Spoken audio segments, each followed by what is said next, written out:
Once upon a time, in the village of Edelma, there lived a king named Obadegoke, who ruled with an iron fist.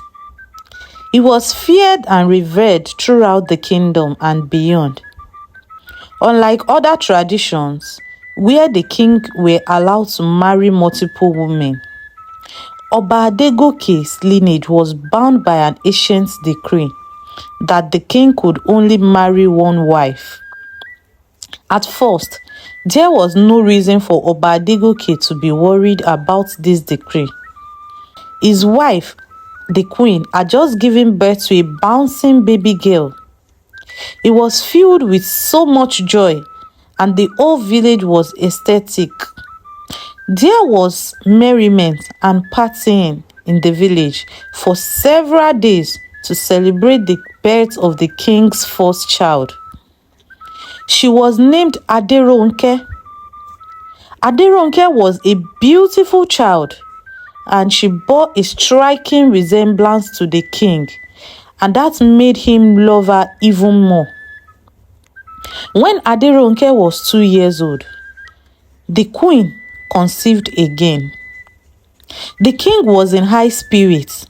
Finally, he said to himself he was going to have a prince, the heir to his throne. He desperately wanted the child to be a boy, and he looked forward excitedly to his birth. However, his joy quickly evaporated when the queen gave birth, and it was a baby girl once again. The king began to get worried. There wasn't as much celebration as he had originally planned. The child was named Tinuade, and there wasn't much fanfare. He began to think of ways to ensure that the next child his wife would give birth to was a boy. He visited several herbalists, and he was given different concoctions to drink, with assurance that his wife would give birth to a boy next. When his wife conceived again, he was cautiously optimistic. Everyone in the village genuinely hopes that Queen Adeola was going to give birth to the king's heir this time. But the disappointment of the king could be felt all over the village when she gave birth to yet another girl, who was named Adetutu. Unlike the joy that accompanied the birth of Aderonke, Adetutu's birth was greeted with a solemn atmosphere, and the whole village knew that the king was unhappy. There was hardly any partying or celebration this time. The king's desperation knew no bound. If it wasn't the ancient decree that forbade his lineage from having more than one wife, he could have not hesitated to take a second wife. He briefly romanticized the idea of marrying another wife, but the chief priest warned him sternly that the consequences of going against tradition will be disastrous. Despite this warning, the king had a sinister planned up his sleeves. There were many maidens serving in the palace. Among them was Modupe, a beautiful young lady who stood out for her charisma and humbleness. Obadegoke had been secretly watching her since his wife gave birth to the third child, which was a girl. Sometimes he would secretly sneak to her room and watch her get dressed. Then he instructed that only her should serve him. This went on for some time.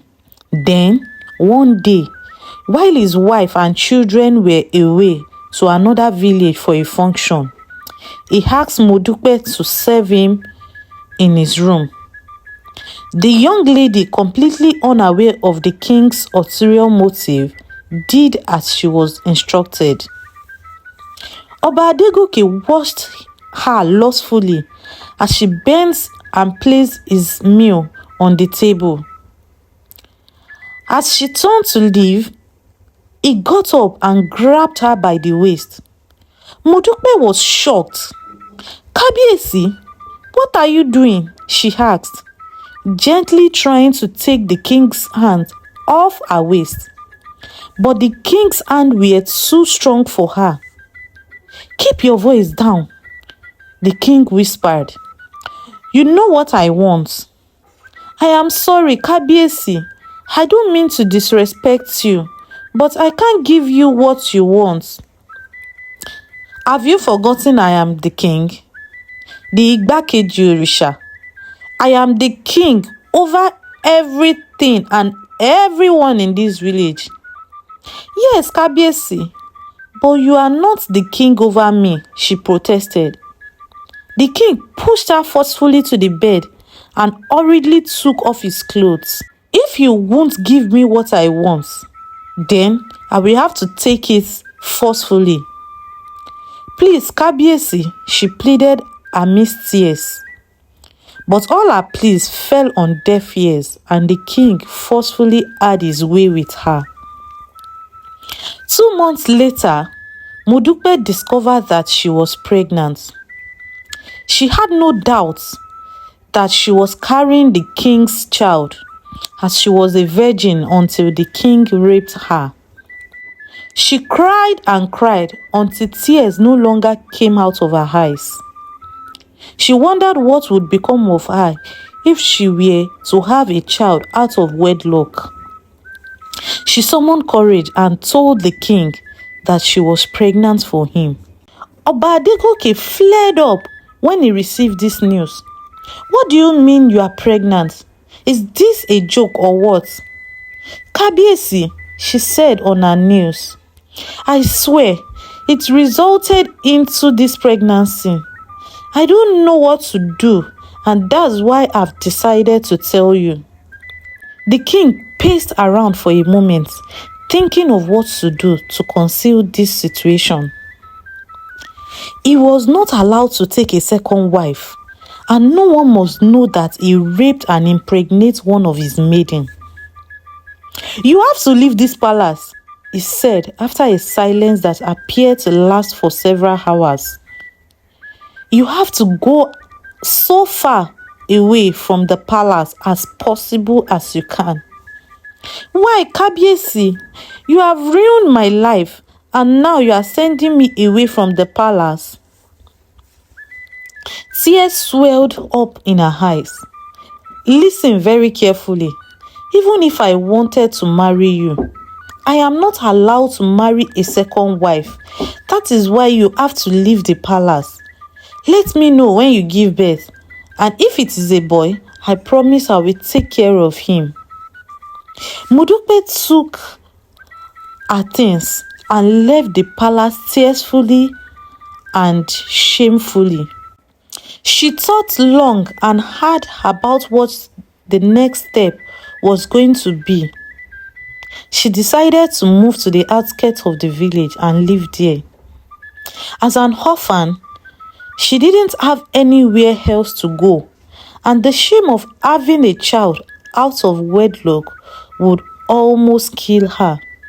She accepted her fate and decided to work hard and survive on her own. Queen Adeola noticed Modupe's sudden disappearance from the palace and was curious. She was one of the maidens she loved the most.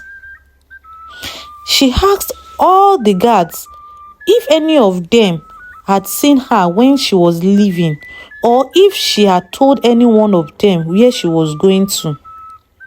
None of them had a clue when she left or why she left. After a few days of searching for her in the village, she gave up and decided to find another maiden to take her spot. Modupe picked up herself and started regaining her confidence while living alone in the outskirts of the village. The days trickled into weeks and the weeks into months. Then she gave birth to a baby boy. She was at first excited that the king would accept the child as his own, since Queen Adeola had not bore him a son. But her excitement was short-lived, as the midwife told her something shocking about her son. She sobbed softly after hearing the news, while the midwife consoled her. "Is there anything that can be done about it?" she asked. "Unfortunately, there is none. If there is, I will tell you." "There is no need to cry, my daughter. Let's just accept this as the will of Eledumare." "Why me? Why is this happening to me? Despite all the circumstances surrounding how I conceived this child," she lamented. The midwife encouraged her to accept it as both her fate and the child's fate. There was nothing that can be done, and instead of her crying, she should channel her energy into raising the boy. Despite the predicament, it wasn't going to stop her from going to inform the king that she had given birth to a son. When the boy was 2 weeks old, she carried him and sneaked into the palace to inform the king.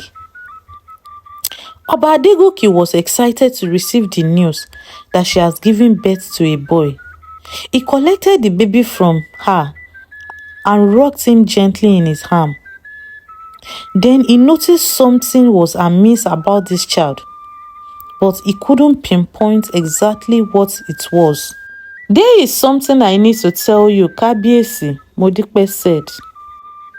She bowed her head, looking into the king's eyes. "What is it? Speak up, I'm listening."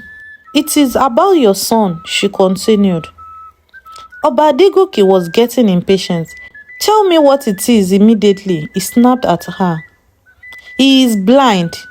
He was born blind," she replied, trying to fight back her tears.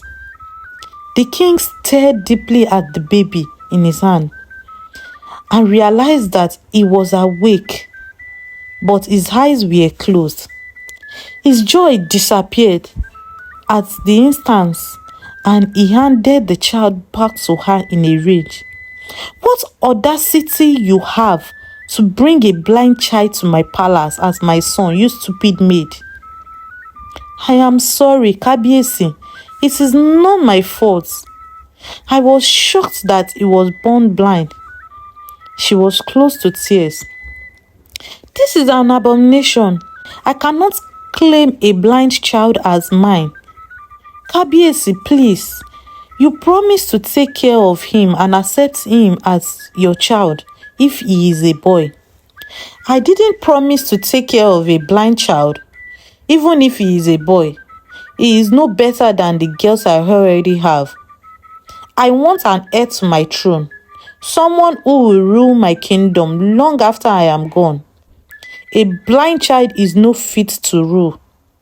I will be mocked and ridiculed. After 3 girls, all a concubine could give me is a blind child. Are you okay?" Despite her tears and pleas, Oba Adegoke ordered her out of the palace. "Take your child and leave. Leave my palace. Don't ever step your foot here anymore," he told her. "You are not welcome here for any reason. Carry your blind child and leave my palace. I don't want to have anything to do with you and your blind son again." Modupe couldn't contain her tears as she left the palace. She was even more devastated now than ever. She made up her mind that she was going to look after the child, that she was also going to look for a cure to her son's blindness. She began to take him from one herbalist to another, looking for a lasting solution for her son. But all her efforts were fruitless, despite several promises by the herbalist. She has spent a lot of money on buying roots and herbs, and she no longer had any money. She remembered the word of the midwife who had already told her that there was nothing that could be done to restore his sight. She decided to accept it as the will of Eledumare. If it was his son's fate to be born blind and live blind, then she would accept it as her fate to raise a blind child. At this point, everything on her mind was how to raise him to become a strong and independent young man. She was determined not to see his disability as a liability, but instead embrace it as his personality and his strength. She named him Akoni, and she worked hard to raise him, ensuring that he didn't lack anything. Akoni grew up to be a strong and independent young man as his mother had raised him. They lived their lives peacefully in the outskirts of the village until several years later they heard the news that something tragic had happened. Here is where we will stop for now. Watch out for part 2 of this story and see you in my next one. Make sure to like, comment and subscribe, and let me know in the comment section where you are watching from. Bye.